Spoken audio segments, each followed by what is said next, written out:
여러분, 오늘 제목을 여러분이 보셨을 것 같습니다. 제가 한번 그 제목을 읽어드릴 테고 여러분도 함께서와 읽어보실 수 있게 되기를 바랍니다. 하나님께 어둠은 결코 어둠일 수 없다.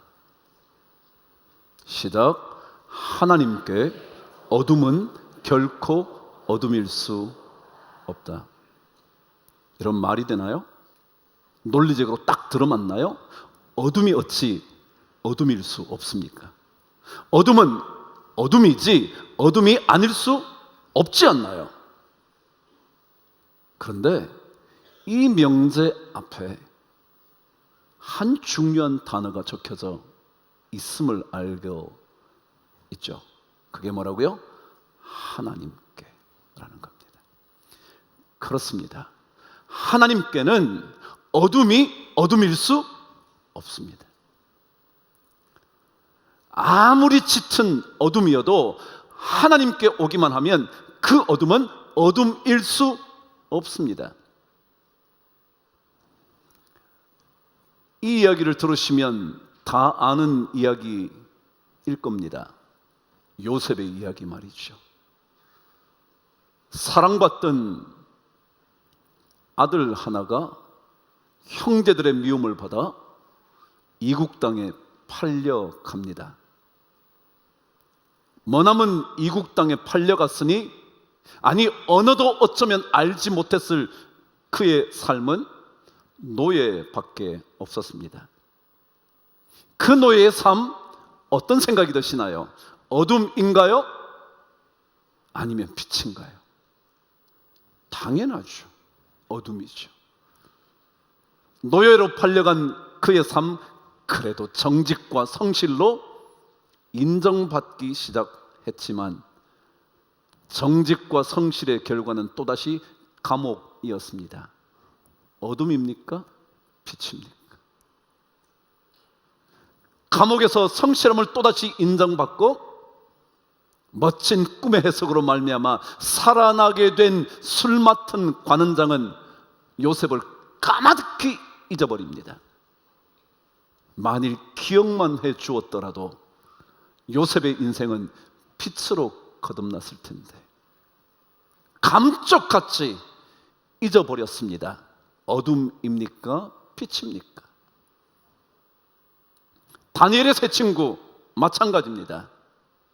그들의 믿음의 정절을 지킨 결과는 뜨거운 풀무불이었습니다. 어둠입니까? 빛입니까? 금신상에게 절하지 않음으로 말미암아 사자굴에 던져진 다니엘은 또한 어떻습니까? 빛입니까? 어둠입니까? 근데 여러분 이 스토리를 다 아시지 않습니까?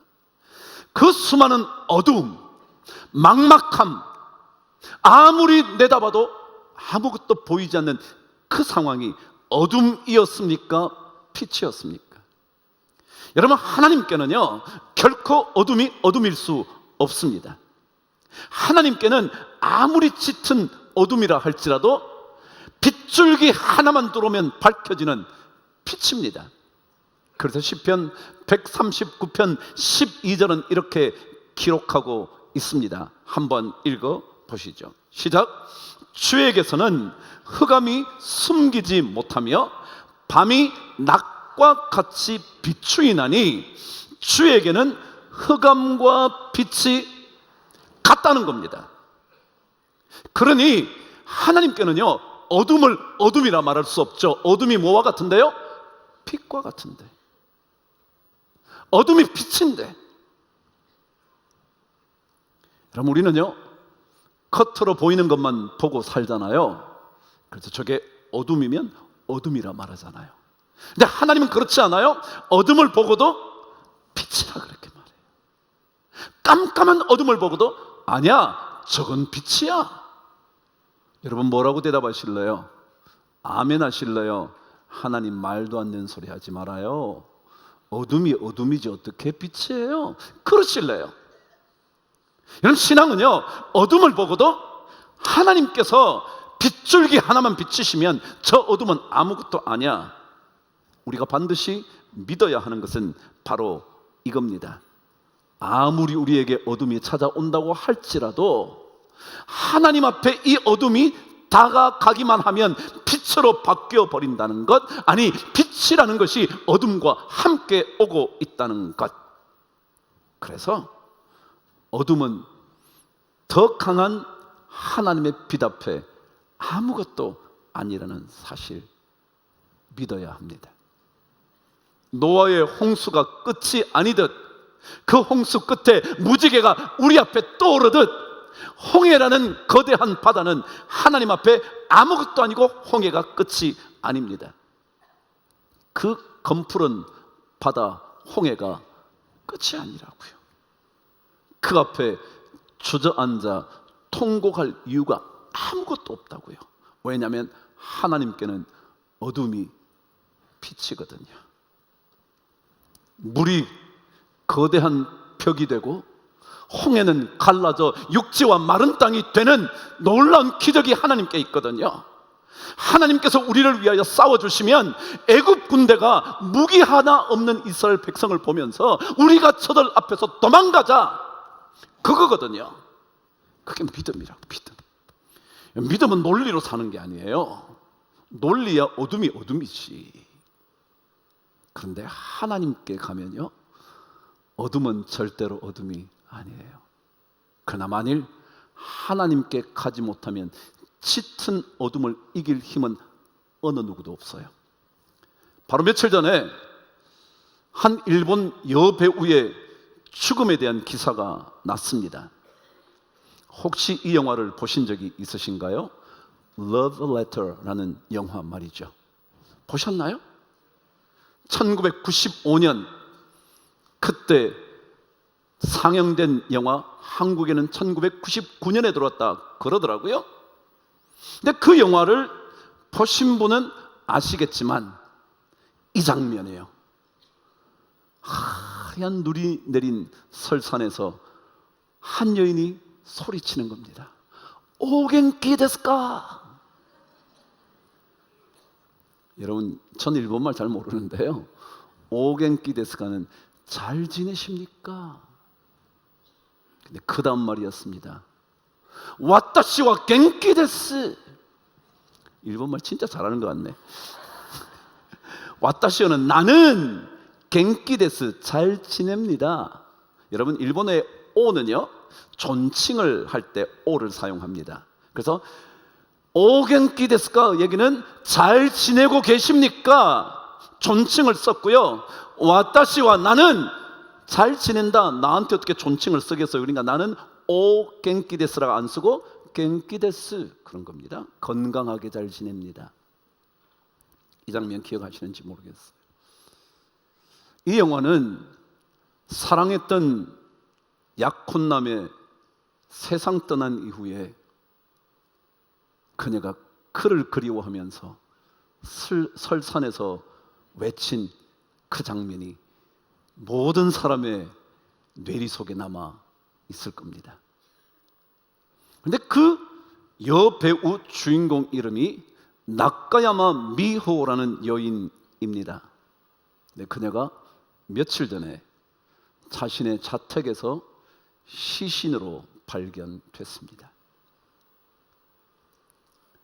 그녀는 16세 때 이미 일본의 최고의 아이돌 가수로 유명했고, 영화 배우로 나서면서 이 러브레터로 인하여 그녀는 상들을 휩쓸기 시작하면서 유명한 배우까지 되어갑니다. 유명해지자 유명인과 결혼을 하게 됐겠죠? 당시 유명했던 일본 영화 감독, 그와 결혼을 합니다. 그 사람은 여러분도 아실 법한데, 혹시 냉정과 열정 사이라는 책을 쓴 사람 기억하시나요? 그 사람, 영화 감독이기도 하고 소설가이기도 하고 탁월한 재능을 가진 그 남자와 결혼을 했습니다. 화려하게 말이죠. 그런데 그 화려한 인생 뒷면은 그렇지 않았다고 기사는 적어놨더군요. 그러고는 화려한 아이돌 영화 배우의 삶에 가족 사는 글이 화려하지 않았다고. 12년 만에 그녀는 파경을 맞았고 남아있는 아들의 양육권까지 남편에게 빼앗기고만 여인이었답니다. 근데 그녀가 죽기 하루 전 그녀의 SNS에 남겨놓은 글 하나가 그 기사에 적혀져 있었습니다. 그 글은 그녀가 바로 며칠 전에 루이즈 브루주아라는 유명한 설치 작가의 작품 전시회에 다녀온 뒤에 쓴 글이었다 합니다. 루이즈 브루주아는 누구냐 하면, 제가 언젠가 스페인 빌바오 구겐하임 미술관 다녀왔다 그랬죠. 그 미술관에 가면 바깥 광장에 큰 거미 형상의 조각이 있습니다. 마망이라는 거미라는 유명한 작품의 조각가가 바로 그 설치 작가가 루이즈 브루주아입니다. 여러분 아마도 어디 가시면요, 이 엄청난 큰 거미가 이렇게 있는 거 아마 보시게 될 겁니다. 그녀의 중요 작품이거든요. 그녀 작품 전시회를 다녀온 다음에 쓴 글이었는데 이렇게 적었습니다. 며칠 전 루이즈 브루주아 전시회에 갔다 왔는데 사진을 잘 못 찍어서 미안해요. 그러니까 사진 하나 찍어 온 겁니다. 그래서 그걸 올리면서 글을 쓴 거죠. 사진을 잘 못 찍어서 미안해요. 근데 2, 3일간 저는 마음이 찢어질 듯 아팠고 같이 간 친구에게만 이야기할 수 있었어요. 라는 글이었습니다. 그런데 그녀가 올려놓은 루이즈 브루주아의 작품 사진이 뭐였냐 하면, 루이즈 브루주아가 손수건에 자수를 새겨서 영어로 써놓은 글, 그 작품이었습니다. 글이 크지 않은 작품인데 그 손수건에 뭐라고 자수로 되어 있었냐 하면, 한국말로 그대로 옮기면 나는 지옥에 다녀왔어. 내가 너에게 말해줄 게 있는데 그 지옥이 너무 좋았어. 라는 글귀였습니다. I have been to hell and back. 지옥에 갔다가 되돌아왔다는 거예요. And let me tell you, 내가 너에게 말해줄 거 있어. It was wonderful. 여러분 지옥을 보고요, 그 여자가 너무 멋지다는 거예요.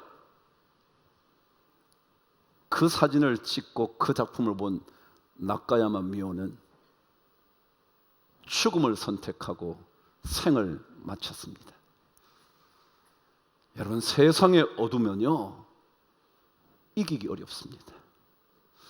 간단한 어둠이야 툭툭 쳐버리면 될지 모르지만 어떻게 찾아온 어둠의 그늘은요 우리가 벗어날 수 없을 만큼 강력합니다. 지옥이 아름답다고요? 그래서 마침내 그 지옥을 선택하게 된다고요? 아무리 화려해도요 우리 인생 어둠에 사로잡히면 어둠 못 벗어납니다. 아무리 유명해도요, 아무리 모든 상을 휩쓸어도요, 아무리 모든 것을 갖춘 인생이어도요, 인생에 어둠이 들어오면요 절대 못 이깁니다. 마침내 그녀는 그런 글 하나를 봅니다. 여러분 루이즈 브루주아라는 여인은요 어릴 때 아버지에게 받은 상처 때문에 평생을 그 트라우마에서 벗어나지 못한 여인이었습니다. 그래서 그녀의 모든 작품에는 그 트라우마가 다 담겨져 있어요. 여러분 거미를 보면요, 여러분 한번 그냥 나중에 찾아보세요. 섬뜩합니다. 근데 그녀는 그것을 엄마의 품이라 말합니다. 여러분 그렇습니다. 어둠이요 아무것도 아닌 것 아니잖아요. 근데 기억하셔야 됩니다. 성경은 하나님께 가면 그 어둠은 아무것도 아니라고. 왜냐고요? 하나님은요, 어떤 것도 하실 수 있거든요. 하나님의 사자가 구름 기둥을 이쪽으로 옮기면 저쪽에는 구름이고요, 흑암이고요, 이쪽에는 밤이 밝음으로 저쪽이 이쪽에 가까이 할 수 없게 되는 놀라운 일들이 하나님께만 있거든요. 하나님 아니고서는요, 그 어둠에서 빠져나올 수 없거든요. 근데 하나님이 계시면 저쪽의 어둠이 절대로 이쪽으로 가까이 오지 못하거든요. 그것만인가요? 하나님은 큰 통풍을 불어와요. 그러고는 물을 갈라요. 그 물이 벽이 되도록 만들어요. 그리고 마침내 그 바닥이 마른 땅이 되도록 만들어요. 그것만인 줄 아세요? 오늘 성경 참 이상한 표현이 있어요. 하나님께서 병거의 바퀴를 벗긴대.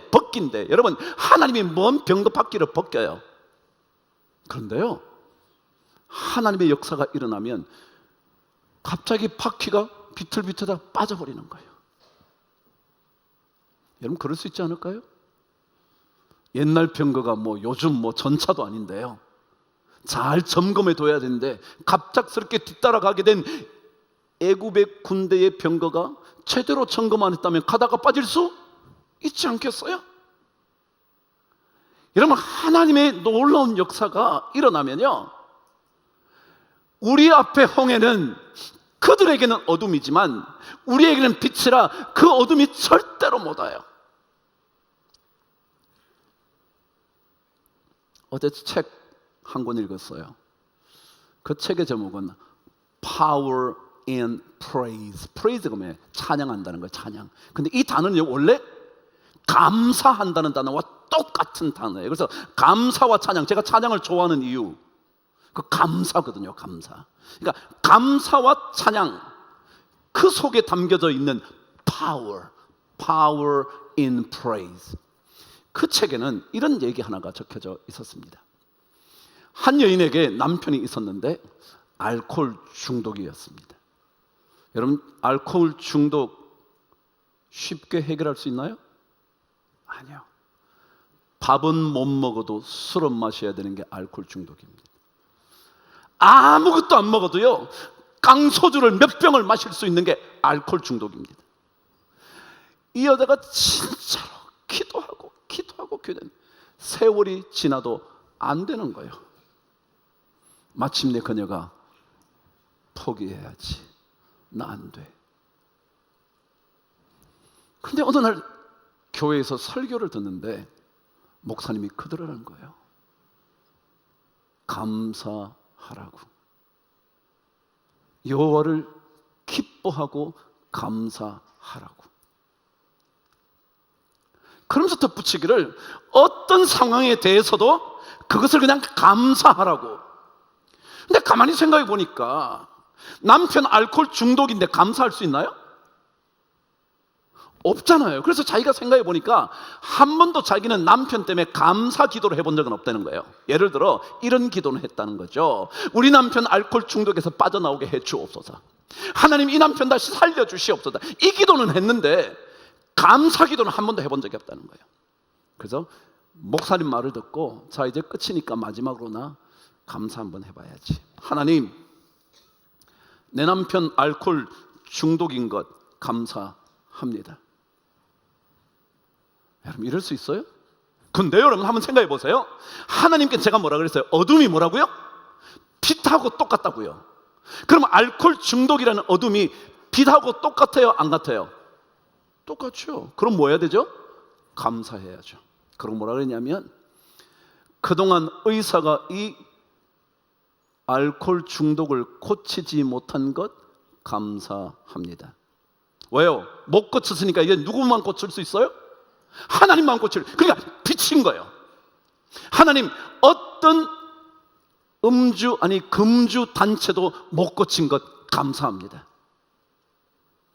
이 알코올 중독 남편을 저에게 주신 것 감사합니다. 말도 안 되는 얘기 한 거예요. 제가 여러분 처음에 제목을 뭐라 그랬어요? 말이 된다 그래서 안 된다 그랬어요? 안 되죠. 어둠은 어둠이지 무슨 어둠이 결코 어둠이 아니라고요. 그럴 수 없다고요. 자기가 감사했다. 계속 이제껏 한 번도 들여보지 못했던 그런 기도, 감사를 했다는 거예요. 그전에는 계속 남편 구해달라고, 살려달라고, 우리 가정이 어떻게 되면 어떻게 되냐고 계속 그 얘기만 했는데, 하나님, 내 남편 알코올 중독 감사합니다.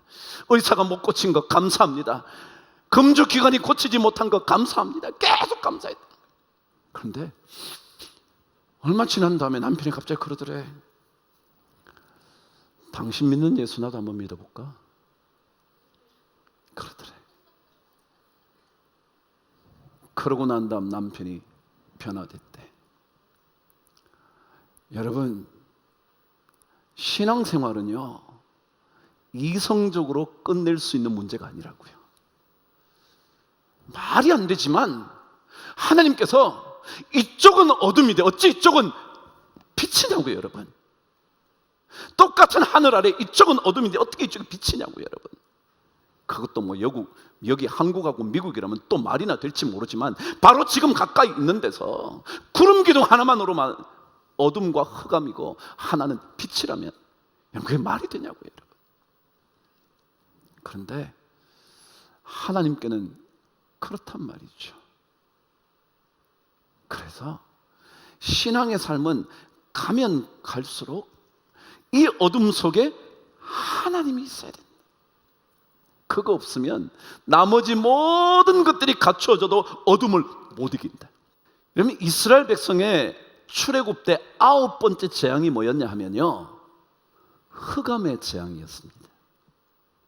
흑암의 재앙이었는데 그 흑암의 재앙을 만났던 그때 이스라엘 백성이 있었던 데는 빛이 있었다고 기록하는데, 출애굽기 10장 저와 함께 가볼게요. 23절 한번 읽어보실까요? 그동안은 사람들이 서로 볼 수 없대. 자기 처소에서 일어나는 자가 없는데, 시작. 온 이스라엘 자손들이 거주하는 곳에는 뭐가 있었다? 빛이 있었다. 이런 빛이 있으면 사는 거예요.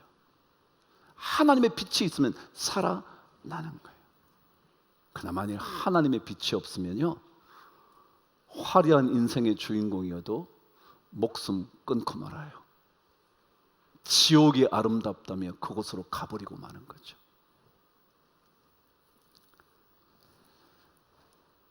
다니엘서도 2장 22절에 이런 기록을 남긴 게 있어요.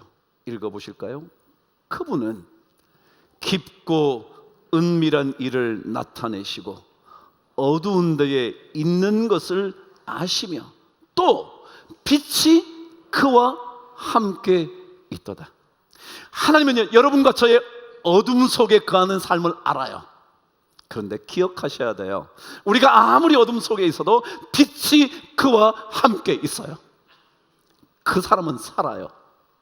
그런데 만일 빛이 없으면 그들은 어둠의 세력을 이길 수가 없어요. 오늘 저는 제목을 하나님께 어둠은 결코 어둠일 수 없다 그랬어요. 이 말씀은 진짜거든요. 거짓이 없는 하나님의 말씀이거든요. 여러분, 하나님을 만나십시오. 주님을 만나십시오. 그래야 우리의 삶에 다가오는 수많은 어둠들도 그래, 이건 빛이지, 이건 죽음이 아니라 생명이지, 어둠? 아무것도 아니지. 그렇지 않으면 어둠 못 이기거든요. 저는 이 은혜가 여러분 모두에게 넘치게 되기를 주의 이름으로 축복합니다.